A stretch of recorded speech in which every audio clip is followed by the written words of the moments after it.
নমস্কার বন্ধুরা, স্বাগত জানাই ম্যাথ জেন্ট্রা চ্যানেলে। আজকে আমি শুরু করতে চলেছি সেট থিওরি, যেটা কিনা WBHS লেভেলের সিলেবাসের 11-এর ফার্স্ট যে চ্যাপ্টারটা সেটা হচ্ছে সেট। তো চলো শুরু করি আজকে সেটটা। একেবারে আমরা বেসিক লেভেল থেকে এই সেট থিওরিটা পড়ব। সেট কাকে বলে, তারপরে আরও কিছু ডেফিনেশন আমরা শিখব। তাহলে আমরা প্রথমে জেনে নিই সেটের ডেফিনেশনটা কী হয়। সেটের ডেফিনেশন হচ্ছে যে a set is a well defined collection of distinct objects. তাহলে a set is a well defined collection of distinct objects. এবার এখানে যেটা যে মেন যে দুটো শব্দ সেটা হচ্ছে এই ওয়েল ডিফাইন্ড আর হচ্ছে এই ডিস্টিংক্ট। তো আমরা এখানে বলছি যে সেট হচ্ছে এমন একটি কালেকশান বা সমষ্টি যেখানে কিনা কিছু বস্তু বা সংখ্যা থাকে, বা ঘুরিয়ে বললে হচ্ছে সেট হচ্ছে ওয়েল ডিফাইন্ড কালেকশান অফ বিভিন্ন ধরনের বস্তু বা সংখ্যার কালেকশান। তো এখানে দুটো গুরুত্বপূর্ণ শব্দ পেয়েছি, ওয়েল ডিফাইন্ড এবং ডিস্টিংক্ট। তো আমরা চলো এই দুটোর মানে জেনে নিই, এগুলো কি বুঝে নিই। তো প্রথমে আমরা জানবো যে ওয়েল ডিফাইন্ড মানে কি। ওয়েল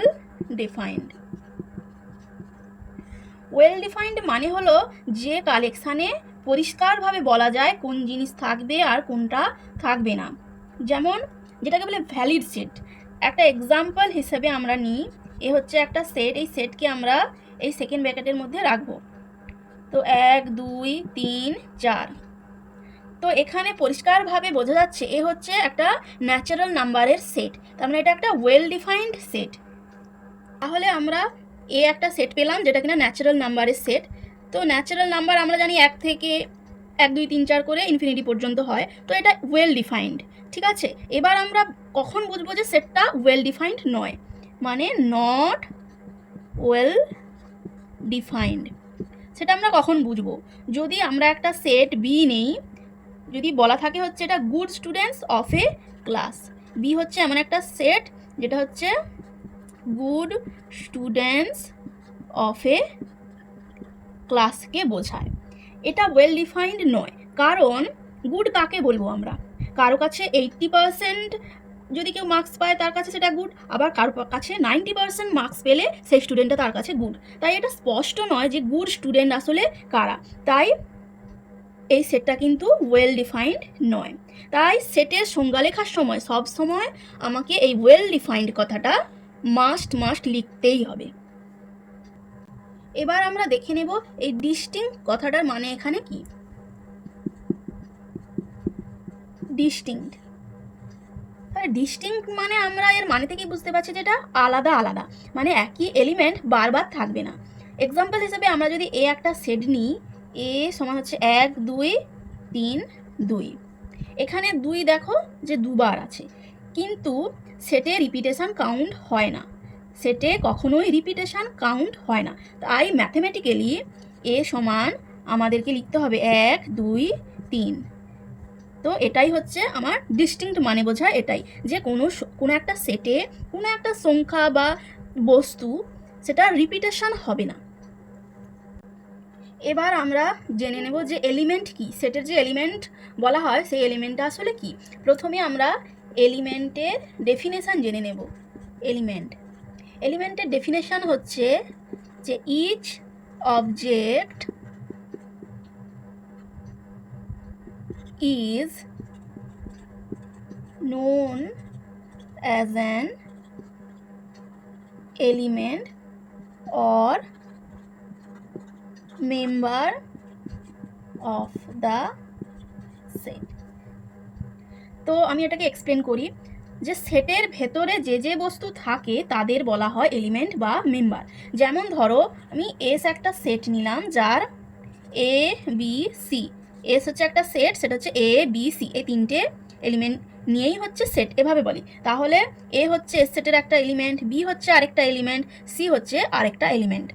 তাহলে বোঝা গেল এলিমেন্ট কি, যে এস সেটের মধ্যে যে যে জিনিসগুলো রয়েছে, মানে এস সেট যে যে জিনিসগুলো নিয়ে তৈরি, তাদের প্রত্যেকটা হচ্ছে এক একটা এলিমেন্ট।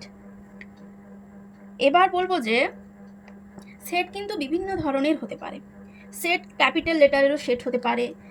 ধরি A1 হচ্ছে সেট অফ ক্যাপিটাল লেটার্স, মানে ABCD এরকম করে জেড পর্যন্ত আমরা একটা সেট নিতে পারি। আবার স্মল লেটারেরও আমরা সেট নিতে পারি, ABC ডট ডট করে জে পর্যন্ত নিতে পারি।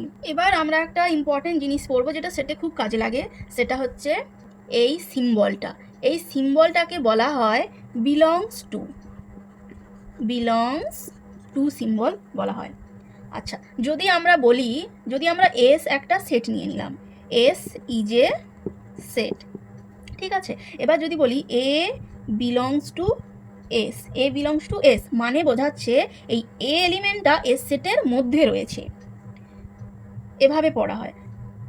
এবার যদি বলা হয় আবার হচ্ছে, এবার যদি এই লিখে বিলংস টু লিখে কেটে দেওয়া হয়, তখন আমরা এটাকে বলবো ডাজ নট বিলংস টু।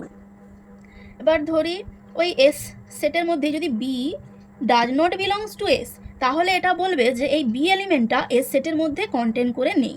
তাহলে আমরা লিখতে পারি এস সমান এ। এখানে আমরা বি লিখতে পারবো না, কারণ B does not belong to S বলেছে, মানে বি এস এর মধ্যে নেই, বি হচ্ছে এস এর এলিমেন্ট নয়। আর এ যেহেতু বিলংস টু এস বলেছে, তার মানে হচ্ছে এ একমাত্র এস এর এলিমেন্ট, তাই আমরা এস সেট সমান পেলাম, শুধুমাত্র এ এলিমেন্ট নিয়ে এস সেটটা আমরা পেলাম। এবার আমরা সেটের ডেসক্রিপশনটা জেনে নিই। এখানে সেটকে ডেসক্রাইব করার জন্য সাধারণত দুটো মেথড ব্যবহার করা হয়, যেগুলো হচ্ছে, প্রথমটা হচ্ছে রোস্টার মেথড, অর এটাকে বলা হয় টেবিউলার ফর্ম। তাহলে প্রথমটা হচ্ছে রোস্টার মেথড বা টেবিউলার ফর্ম। এই মেথডটা কি আমরা জেনে নিই।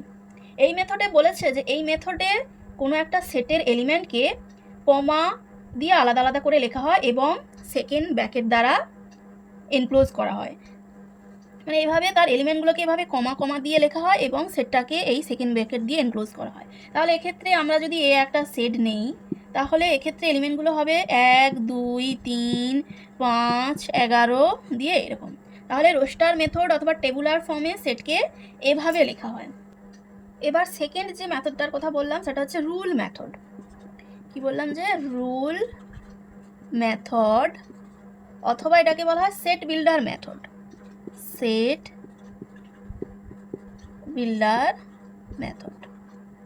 তাহলে কি হলো, দ্বিতীয়টা রুল মেথড বা সেট বিল্ডার মেথড। তো এই মেথডটা কি, এক্ষেত্রে হচ্ছে কোনো একটা সেটকে স্পেসিফাই করা হয় কিছু প্রপার্টিজ দ্বারা, মানে সেটের এলিমেন্টগুলো কিছু প্রপার্টিকে স্যাটিসফাই করবে, সেই প্রপার্টিটা লিখে দেওয়া হয়। এক্সাম্পল হিসেবে এ ধরি একটা সেট, যেটা হচ্ছে লেখা হয় x such that x is a positive odd integer less than 40। তাহলে এ হচ্ছে, এক্ষেত্রে সেটকে কেমন লেখা হয়, এ ইকুয়াল টু, এ হচ্ছে সেটের নাম, তো ইকুয়াল টু সেকেন্ড ব্র্যাকেট দিয়ে এক্স হচ্ছে এই সেটের এলিমেন্ট, যে এলিমেন্টগুলোর যে স্পেসিফিক যে প্রপার্টি সেটা হচ্ছে কি না, এক্স যে পজিটিভ, মানে পজিটিভ হতে হবে, অড ইন্টিজার হতে হবে এবং লেস দ্যান 40 মানে 40-এর কম হতে হবে। তাহলে এক্ষেত্রে সেটটা কীরকম হবে, A equal to positive odd integer মানে 3 5 7 করে লেস দ্যান 40 মানে 39 অবধি আমার হবে। এবার দ্বিতীয় আরেকটা লিখে নিই, যে বি একটা সেট নিলাম, যেটা হচ্ছে লিখতে পারি x such that x is a prime number less than 20। তাহলে বি একটা সেট নিলাম যেটা কিনা x such that x is a prime number less than 20, মানে এর এই বি সেটের এলিমেন্টগুলো হবে প্রাইম নাম্বার হতে হবে, আবার লেস দ্যান 20 হতে হবে। তাহলে বি সেটটা কীভাবে লেখা যেতে পারে, বি সেটের এলিমেন্টগুলো কীভাবে হবে, 2 হবে, 3 হবে, 5 হবে, করে 19 পর্যন্ত এটা হবে। ঠিক আছে, এই গেল আমার দুটো মেথড সেটকে ডেসক্রাইব করার জন্য। ভিডিওটি ভালো লাগলে লাইক করো, কমেন্ট করো, শেয়ার করো এবং পরবর্তী ভিডিওর আপডেট পাওয়ার জন্য চ্যানেলটি সাবস্ক্রাইব করে রাখো এবং নিচের বেল আইকনটি প্রেস করে রাখো। ধন্যবাদ। Happy learning.